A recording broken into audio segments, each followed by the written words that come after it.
Ayan, okay na. Malinis na siya. Ay, meron pa.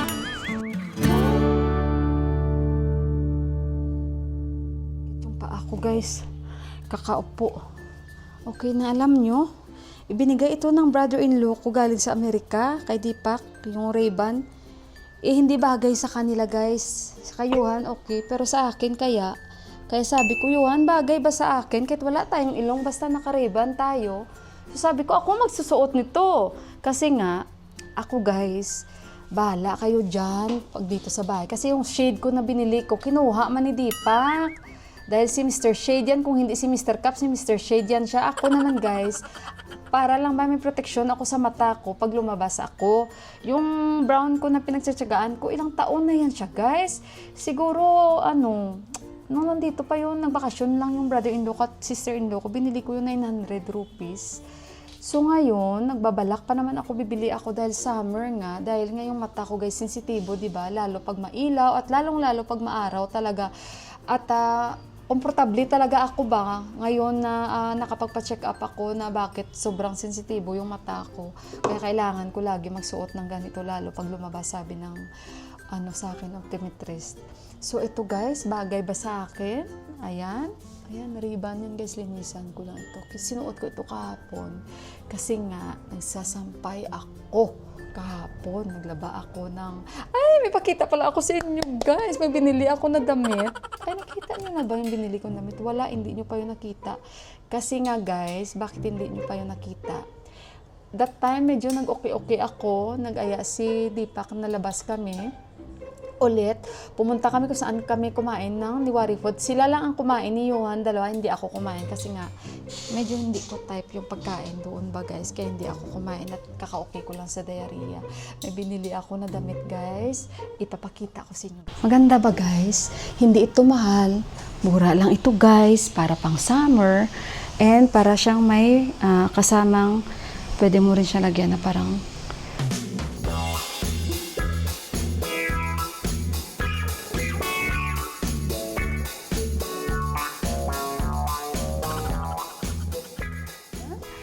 tingnan nyo, guys, ano lang to, 1,650, pero nabili ko siya sa 1,550 last price. Gusto ko siya, guys, kasi malamig yung kanyang tela. Maganda ba, guys? Kayo na yung mag-judge. So, ayan. Kasi nga pang summer, okay na yan. Bala ko pa sana paliitan ko, pero hindi na. Okay na.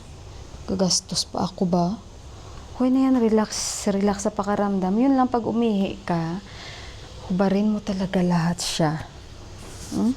Wala siyang zipper. Wala siyang zipper sa likod.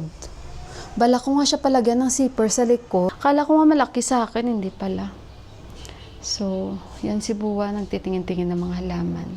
At ako, tapos ko naligpitin yung mga beds, sahig na lang i-vacuum ko. Yan, nalikan pa namin to ni Deepak, nakita ko lang siya. Kaya sabi ko, Deepak, babe, I like that dress, sabi ko sa kanya. Sabi niya, saan? Sabi ko, hindi na natin. Sabi niya, bakit hindi mo yung binili? Ngayon, babalik na naman tayo doon. Sabi ko, nag-iisip pa kasi ako kung bibilihin ko yun o ano. Tapos last piece na lang ito. Nilaban ko na ito, guys. Ayan. Diba? So, ayun, guys. Guys, kain na kami ni Buwa. Ito yung aming ulam. Ininit ko lang yung lentil soup or yung dal.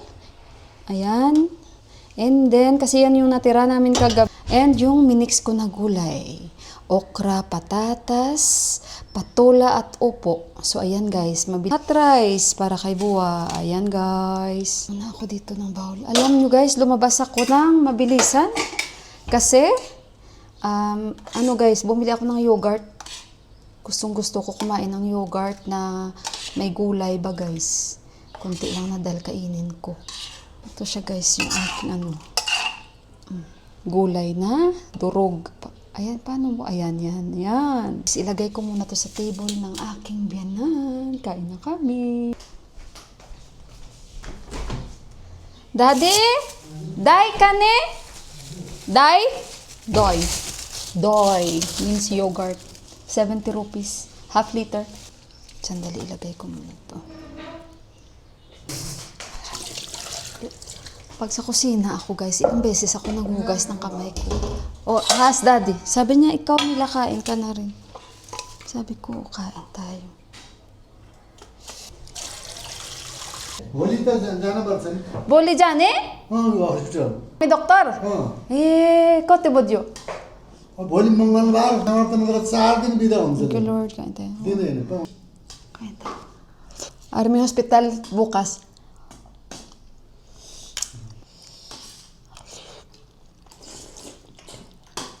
Sabi ko, may gamot siya sa cold.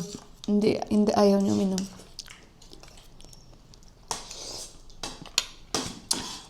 Gusto ko to inaano sa rice, oh. एड गरे nice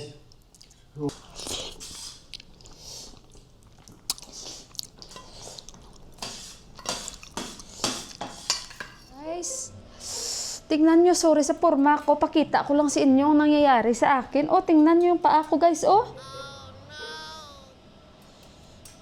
Nanindig ang playbo ko, guys. Guys, nagre-refill pa kami ng tubig ni Buwa. Pero ako dito, tapos na akong nag-vacuum at nag-mop. Oh, ngayon, alas 3 na kasi nga naglalaba ako. Tingnan nyo, guys, nagbihis ako. Alam nyo, may nilinis ako dito, guys. Diyan. Kinuha ko yan kasi pinagbabacuum ko, tapos nag-mop ako dyan. Pinagkukuha ko. Ito, guys, ang aking yoga mat, nilinisan ko. Nung pag-open ko ng aking yoga mat, may nakita ako na parang, alam nyo yung ano, yung parang itlog, na parang nakabalot siya. Guys, nakita ko siya, nakadikit siya sa aking yoga mat. Grabe guys, sobrang kati guys. Tapos, ang nangyari, ngayon ano ko siya ba, kumbaga kiniskis ko siya kasi nakadikit talaga siya sa yoga mat ko. Tapos nung kiniskis ko siya ng wali, maya-maya, makaramdam ako na grabe, parang ang kati, parang nag-i-spread ba siya? Ang bilis. Yung kati niya guys, parang, alam nyo yung yung parang higad na parang hindi mo maintindihan guys. Ganun guys ang naramdaman ko na parang biglaan kasi nilagay ko dito yung mat eh. Tapos yun, simula nun, yung kiniskis ko lang yun. Pero ito yung kamay ko, na ginanon ko siya, hindi man siya makati guys. Siguro parang nag-spread lang sa akin. Oh, tingnan nyo oh. Nag-inom na ako guys ng pang-allergy ko. Nag-inom agad ako. Tapos may kalamain ako konti. Ito guys, tingnan yung lilinis lang naman ako. Tapos ganito. At nagmamadali nga ako kasi sabi ko, maliligo pa ako dahil nawalan kami ng tubig kaya na-delay. Tapos yung nilabahan ko, grabe guys. Sabi ko nga agad ako guys. Binanlawan ko ba siya? Tapos nagsabon ako doon sa toilet kasi parang grabe yung kati guys ba. As in, grabe yung kati niya. So, kaya sabi ko, parang kinabahan ako. Tapos sabi ko, nasaan na yung gamot ko for allergy? Uminom agad ako, tas yung kalamain ko. Tapos ayan, pinapadry ko lang siya guys. Oh, sobrang kati pa rin siya guys. Sobrang kati. Na alam nyo yun, na parang hindi mo maintindihan saan ang galing yung ganitong klaseng kati. Buti uminom agad ako ng guys, kasi mayroon talaga ako pang allergy dito. Tapusin ko lang to guys, oh. Natakot tuloy ako. Kaya ayan, pasensyahan yun ang forma natin. Oh. Ramdam mo talaga yung niya guys, yung kati niya na grabe talaga.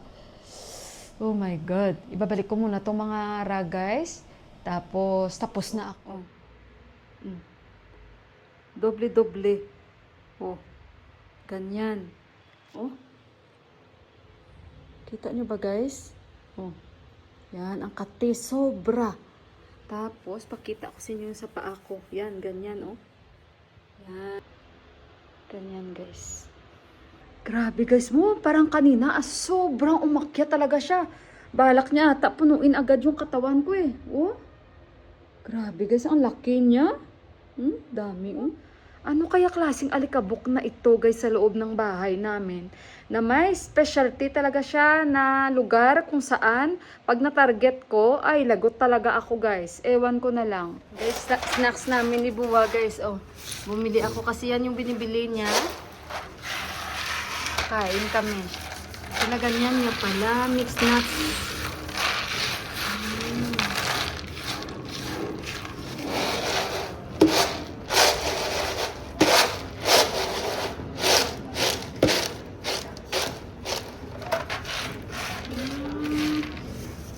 Alam ko na. Ito na guys, bumili ako, 'di ba? Hindi ako naka-lipstick, tingnan nyo. Hayaan nyo na guys, bumili ako ng saging. Kaninang umaga, bili sana ako ng isda. Walang isda doon. Ngayon guys, ang dami nilang dinala na paborito ko na mga isda. Bili ako doon mamaya. So ayan, binigyan ko si Buwa. Tapos si Buwa doon guys, na kaibigan ni Buwa. Kumuha ako ng mint leaves doon. Meron sila. Pero konti lang. Si Didi sa labas naman ng bahay niya. Wala naman yung problema. Basta nasa labas ng bahay. At kung sa loob man, pwede ka naman maghingi. Okay lang naman yan. Pero wala naman. Kasi parang saan mo lang yan makikita dito. Kaya ayan, libre. So ayun guys, gagawa ako ng black tea. Inom kami ni Buwa. Ni Buwa, ayan. At saka, bumili ako ng milk bread. Lagay ko, gagawa ako ng egg sandwich. So, mag-sunny side up ako guys. So, ayun, bumili ako doon. Hindi ko na kayo sinama. Sa next sasama ko kayo guys. At saka, bumili ako ng saging. Kasi hindi pa kami nakapag-snacks. Hindi nagutom na rin ako sa kakalinis. At ayun guys, balikan ko kayo. Sandali lang muna.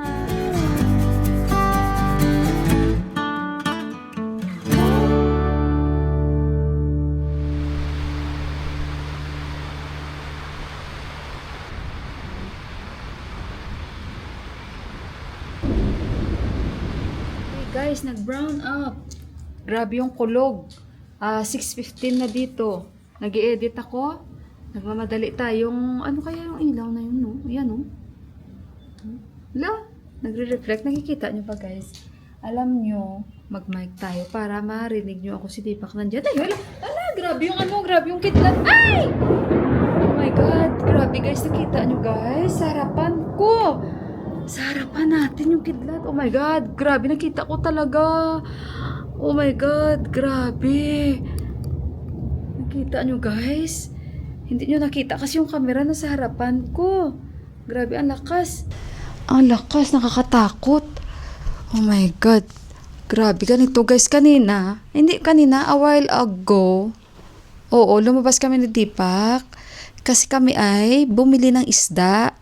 Kasi, parang nowadays, hindi lang nowadays, since last pa, bihira na lang kami kumakain ng manok. So, kung as much as possible, isda kami. Ngayon, pagbalik namin dito, guys, ang lakas ng kidlat, nakapayong ako. Siyempre, matatakot tayo, ano.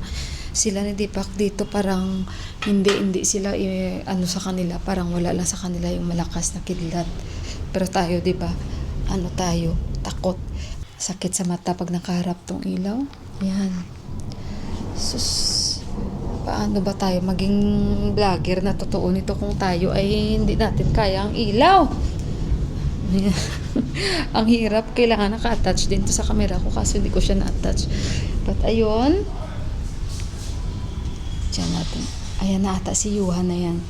So ayun guys, ay hindi, ito yung taga-baba. Ayun guys, at saka bumili kami ng isda, mag-fish curry ako. At ayan, biglang gumanito yung araw, pero at least nakapaglaba tayo ng mga bedsheets. And the whole day, hindi siya umulan. And maaga ko rin kinuha yung mga labahin ko. Gawa nga ng ano guys, parang kumulimlim siya. And ito yung ating ganap for the whole day. At masaya din naman si Deepak, nakita niya agad yung halaman. May sasabihin ako sa inyo. Pupunta na naman ako sa dentista. Bakit? Nabasag yung crown ko guys, yung kanyang gilidan. Kasi kumain ako kanina ng mani. Di ba snacks namin ni Deepak, ni Daddy? Kasi yung may nakain ako na parang matigas dun siya. Parang matigas siya guys, soya bean yun nakain ko. Nag-crack siya guys. And parang hindi matibay talaga tong crown ni Bay ay. Dapat mga 6 years. Ito yung aking kinuha. Pero ngayon ay ewan ko na lang. So sabi ko, Deepak, bukas punta tayo sa kanya. Sabi ni Deepak, pwede mo siguro ipa-refund yan. Sabi ko, hindi naman yan sila magre-refund. Anuhin niya lang to. Tingnan natin. Kasi yung yung crown na basag guys. Tayo malaman natin bukas. Sakit sa ulo.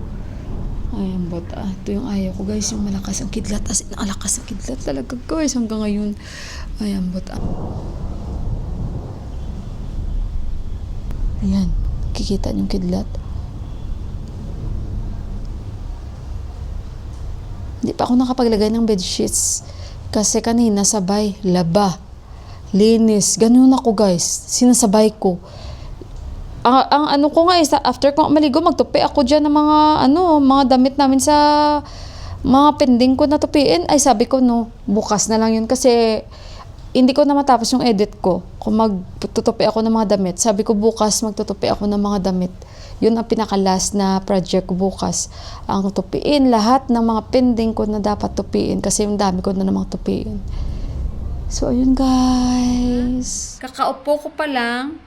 Alam nyo yung kakailaw pa lang. Yung slow motion na pagpatay nila. Bakit ganito guys? I-share ko lang sa inyo ha. Hindi ko alam kung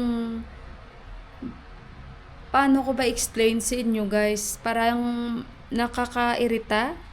Kasi lagi ganito guys. Pag nagba-brown out dito sa Kathmandu. Sa amin, sa area dito. Pag nag-brown out, katulad niyan guys, naka-on.